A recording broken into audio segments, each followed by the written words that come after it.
Andhra Pradesh cabinet అమరావతిలో second phase land పూలింగ్కి ఆమోదం తెలిపింది. అండ్ ఏం చెప్పారంటే 16,600 ఎకర్స్ ల్యాండ్ పూలింగ్ చేస్తారు. దానికి ముందు ఎంత తీశారు లాస్ట్ టైం 2014-19 అంటే 34,000 అండ్ చేంజ్ ఎకర్స్ తీశారు. సో రెండు కలిపితే 50,000 ఎకర్స్ దాకా అయింది కదా.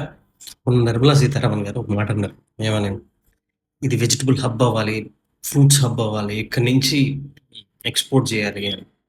సో నా క్వశ్చన్ ఏంటంటే, వీళ్ళ డెవలప్మెంట్ కోసం 50,000 ఎకరాలు ఇంకా థర్డ్ ఫేజ్లో ఒకవేళ ఉంటాయో లేదో మనకు తెలియదు.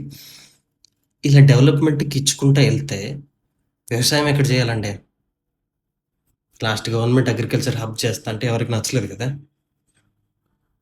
ఇప్పుడు ఎక్కడ వ్యవసాయం చేసి జనాలకి ఫ్రూట్స్ వెజిటబుల్స్ ఇచ్చి హెల్త్ బాగోయేలాగా చేయాలి?